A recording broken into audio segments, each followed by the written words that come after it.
Novel karya Syukri Muhammad Syukri.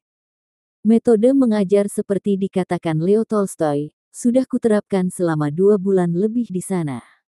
Dan, menjelang hari ulang tahun ke-24 kemerdekaan Indonesia, Minggu, tanggal 17 Agustus tahun 1969, ruang kelas dihiasi dengan gabah-gabah merah putih. Terbukti kata Leo Tolstoy, sambil bekerja, mereka menyanyikan lagu-lagu perjuangan yang kuajarkan setiap pagi. Bekerja dengan seni, ternyata dapat mengurangi rasa lelah bagi anak-anak dan orang dewasa. Peringatan detik-detik proklamasi kemerdekaan Republik Indonesia tahun itu akan berlangsung di Gelenggang Musara Alun Takengon. Kami hadir pada upacara itu bukan sebagai guru, tetapi sebagai siswa SPG. Upacara inti berlangsung di lapangan sepak bola yang membujur dari timur ke barat. Memeriahkan hari kemerdekaan, panitia akan mengadakan berbagai lomba, seperti pacuan kuda, lomba dayung perahu dan berbagai lomba olahraga. Lapangan seluas 20 hektar lebih tersebut, merupakan pusat aktivitas masyarakat. Di sana tersedia fasilitas tempat upacara, olahraga, sampai arena pesta rakyat pacuan kuda. Hari itu, kuda-kuda lokal sudah diikat di sisi timur lapangan. Jalur pacuan sepanjang 1.200 meter, dipagari dengan radang, rotan besar. Pertanda, pembukaan pacuan kuda akan dimulai setelah peringatan detik-detik proklamasi. Aku pernah mendengar penuturan A.R. Hakim, peniup saksofon yang tinggal di belakang SMP Tangsi. Menurut laki-laki itu, pacuan kuda di dataran tinggi Gayo sudah berlangsung sebelum Belanda masuk ke Takengon.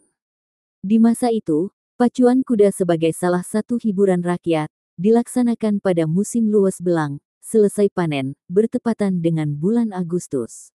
Lokasi pacuannya melintasi Pantai Menye di Kampung Bintang, sepanjang 1,5 km. Jalur pacunya tidak dipagar, ke barat berbatas dengan danau, sedangkan ke timur berbatas dengan pematang sawah. Pacuan dimulai ketika Pener Matani Lo, pukul 8.30 pagi sampai atas Lo, pukul 10 pagi. Kemudian dilanjutkan lagi selesai asyar sampai Iolo, pukul 18 sore. Kudanya tanpa pelana, penunggang tidak dibolehkan menggunakan baju, harus telanjang dada. Mereka memacu kuda bukan untuk meraih hadiah, tetapi sekedar mempertahankan gah atau marwah. Namun, warga kampung akan menyelenggarakan syukuran dengan pola eteng-eteng yak, patungan, merayakan kemenangan kuda unggulannya.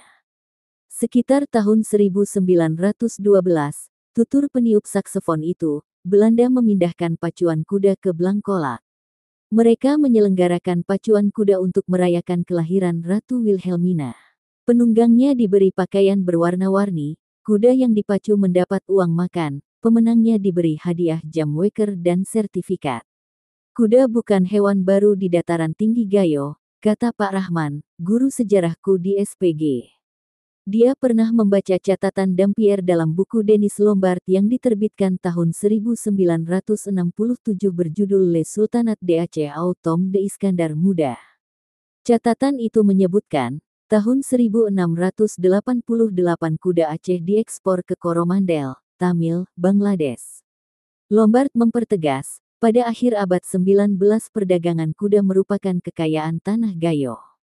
Indikasi ini makin membuktikan, kuda yang diekspor oleh kerajaan Aceh sebagian besar berasal dari dataran tinggi Gayo. Pak Rahman menyimpulkan, kuda termasuk salah satu hewan ekonomis bagi penduduk, baik sebagai sarana transportasi maupun membajak sawah.